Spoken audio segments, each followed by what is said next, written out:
wide shot of the desolate Hürtgen Forest and the Kall Trail.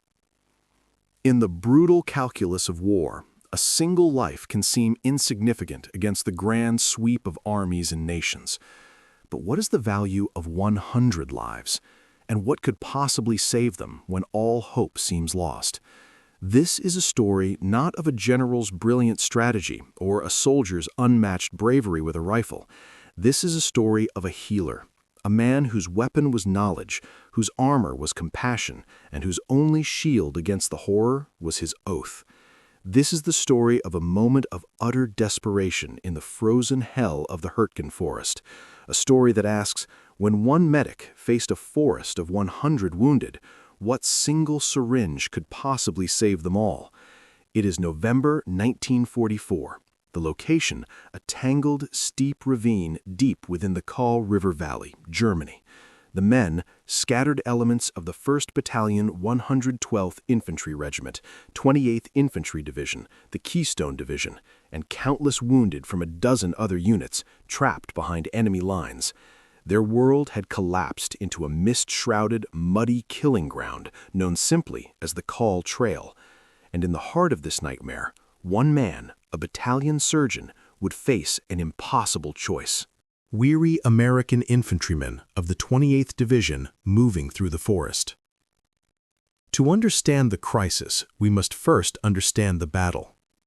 The Hürtgen Forest in late 1944 was a masterpiece of defensive terrain. Dense stands of fir trees, their branches interlocking like a ragged roof, blocked the sun and turned day into twilight. The ground was a treacherous mix of steep gorges, muddy trails, and unseen mines. It was a place where battalions vanished, where artillery shells detonated in the treetops, raining down wooden and metal shrapnel. The American High Command believed pushing through this forest was necessary to reach the Ruhr River dams. It would become one of the most costly and futile campaigns of the Western Front. The 28th Infantry Division, bloodied from earlier fighting, was thrown into this meat grinder in early November with orders to clear a path to the town of Schmidt. Their initial attack was a disaster. German forces from the 275th Infantry Division and elite paratroopers of the 3rd Fallschirmjäger Division counterattacked with ferocious skill. Communication broke down, companies were cut off, supply lines were severed. The Kall Trail, a narrow, muddy logging road that was the division's main supply and evacuation route, became a deadly gauntlet swept by German machine gun and mortar fire from the high ground. Close-up on Major Robert Prince studying a map in the log hut. Among the units fighting for survival was the 1st Battalion 112th Infantry. Their battalion surgeon was Captain, or more accurately, Major Robert E. Prince, though in the field, rank mattered less than skill. A 29-year-old from Washington State, Major Prince was not a combat soldier by trade. He was a healer, trained at the University of Louisville School of Medicine. His world was one of sterile fields, precise incisions, and the fight against infection. But in the Hürtgen, his world had been violently rewritten. His aid station, a place meant for stabilizing a handful of wounded before evacuation, was about to become the epicenter of a human catastrophe. By November 7th, the tactical situation was catastrophic.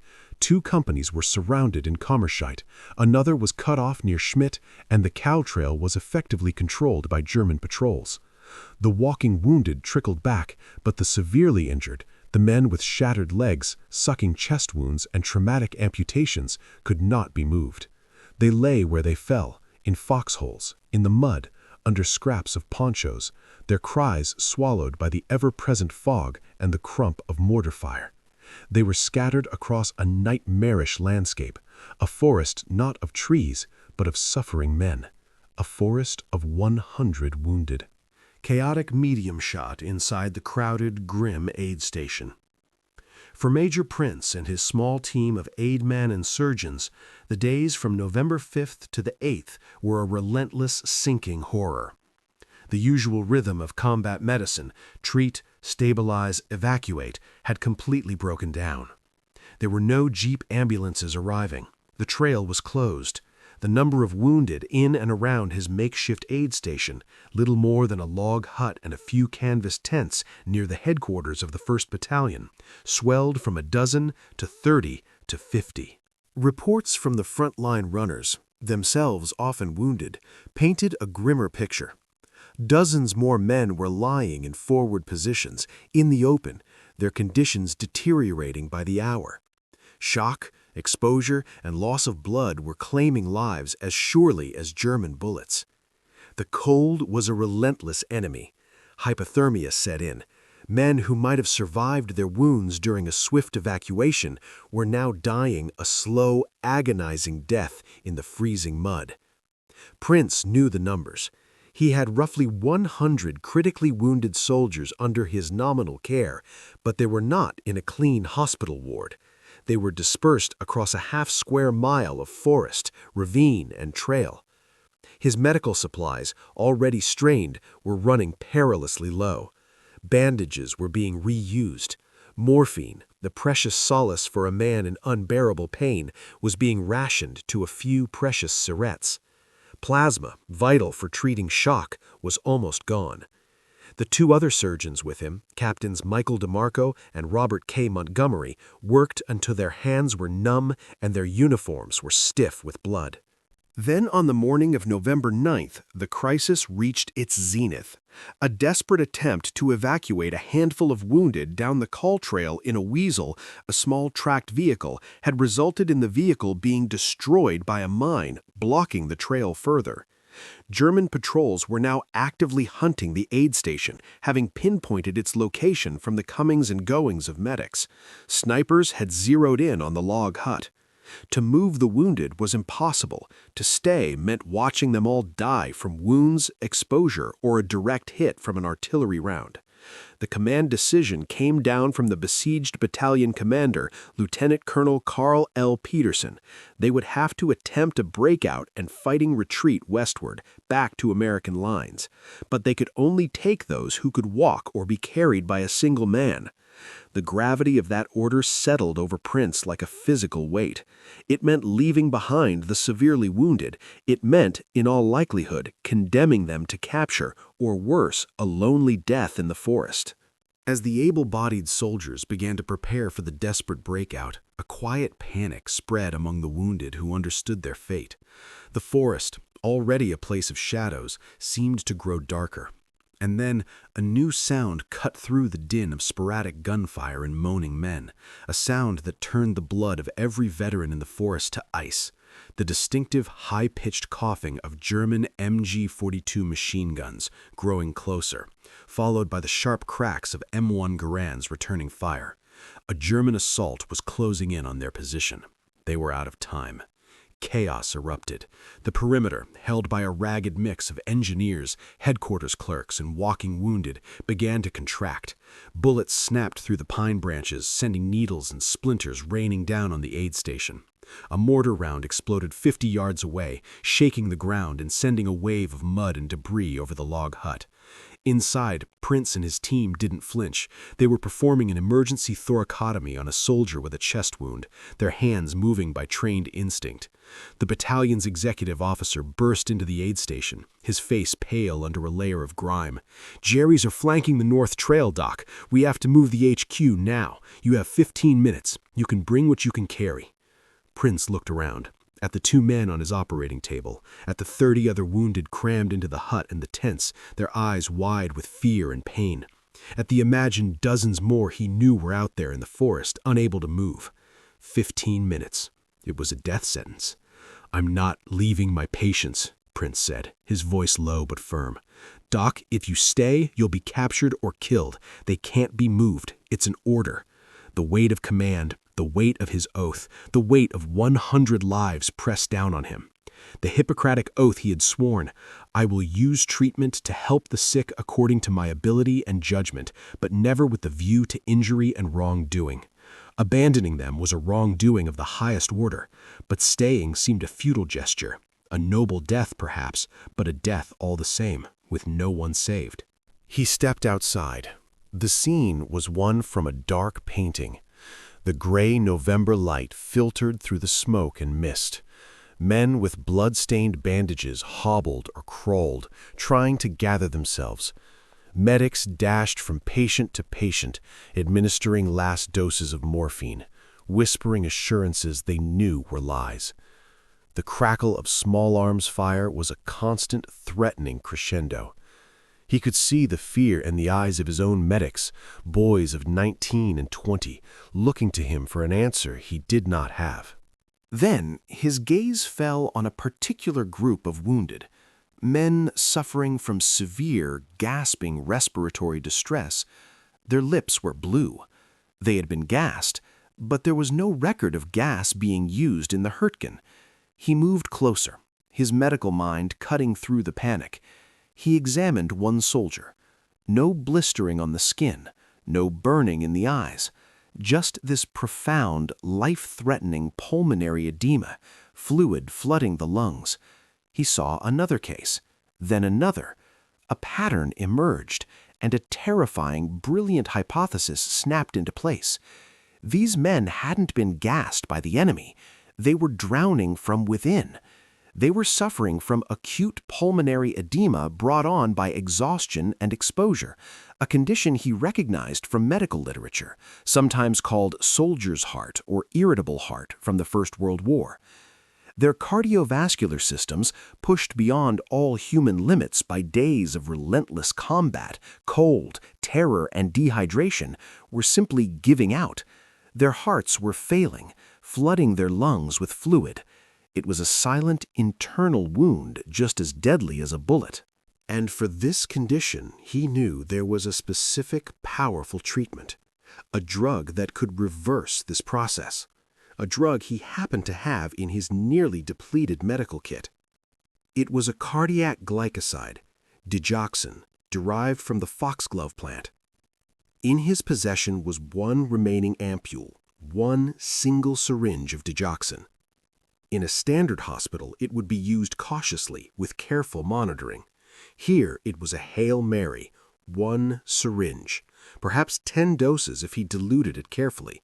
But he had dozens of men showing symptoms, and 100 more on the brink of shock from their wounds. The impossible choice crystallized. He could not evacuate them. He could not stop the German assault. He could not treat all their wounds. But he might, just might, be able to treat the one thing killing the most men at that moment, their own failing hearts.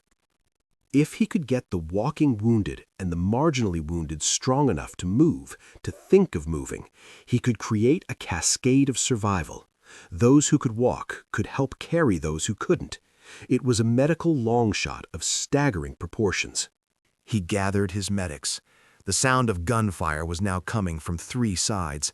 "We're not leaving," he said, his voice carrying a strange calm. "We're going to treat for shock and cardiac fatigue. We're going to use the Digoxin. Find me every man who's gasping, who's cyanotic, who feels a crushing weight on his chest. Start with them."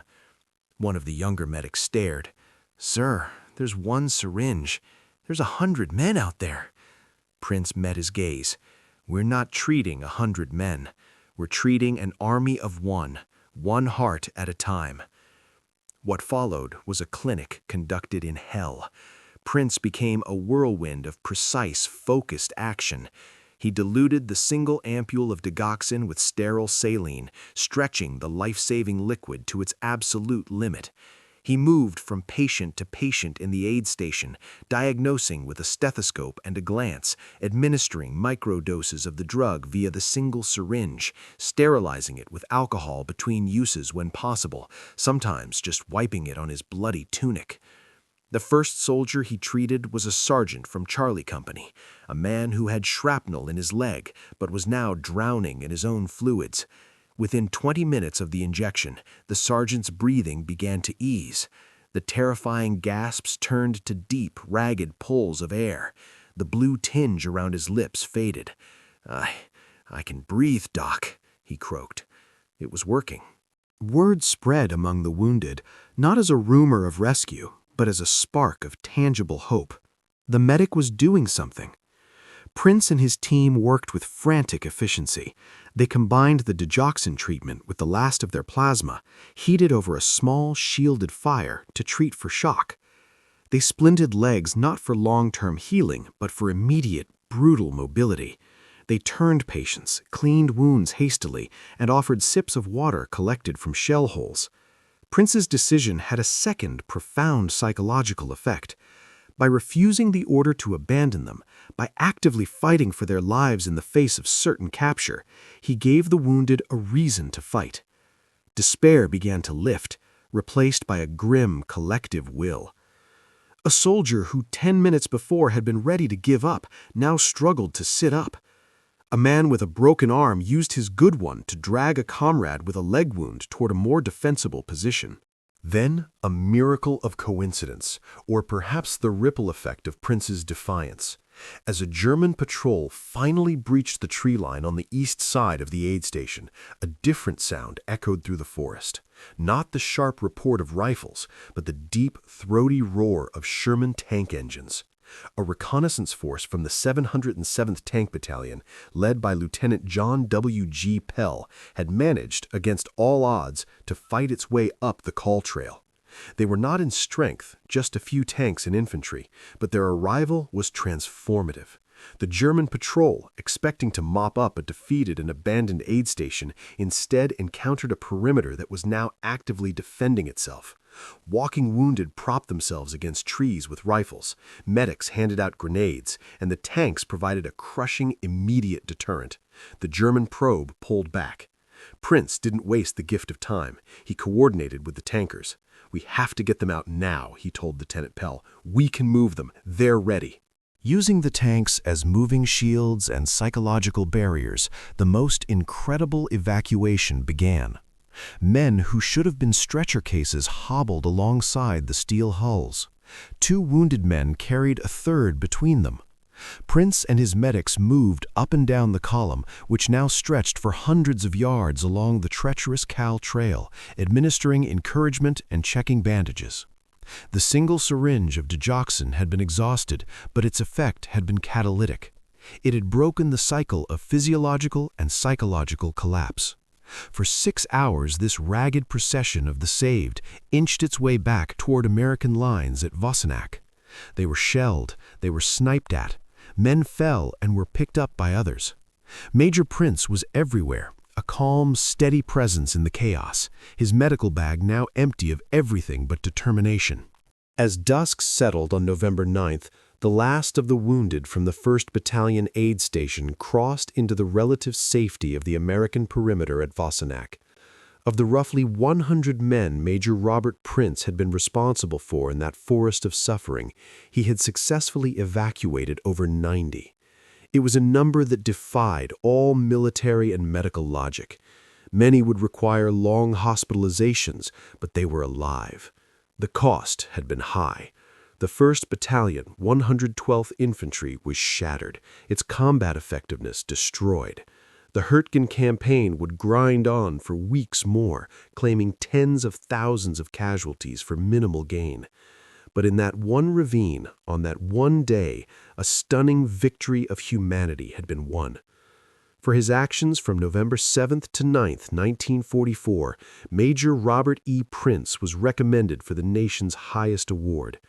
The citation detailed his conspicuous gallantry and intrepidity at the risk of his life above and beyond the call of duty.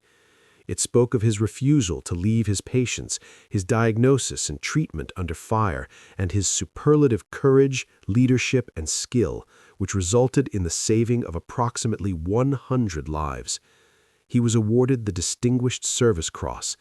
The story of the single syringe became a legend within the medical corps. It was a testament to the power of precise medical knowledge applied with unimaginable courage. Prince had seen not just wounds, but the systemic failure of the human body under extreme duress, and he had a specific, almost forgotten tool to address it. He didn't save them with the syringe alone. He saved them with the decision it represented, the decision to fight for life when the only logical option was to concede to death. Major Robert Prince survived the war, returned to the United States, and pursued a career in medicine, shying away from the spotlight. He passed away in 2009. His story remains one of the most profound examples of non-combat heroism in the European theater. It reminds us that in war, salvation can come not only from the barrel of a gun, but from the insight of a trained mind and the unwavering resolve of a healer's heart. The desperate stand in the Kall River Valley, the single syringe, and the forest of 100 wounded. This was just one of countless untold stories from the Second World War. Stories of impossible choices, quiet heroism, and the fragile line between life and death.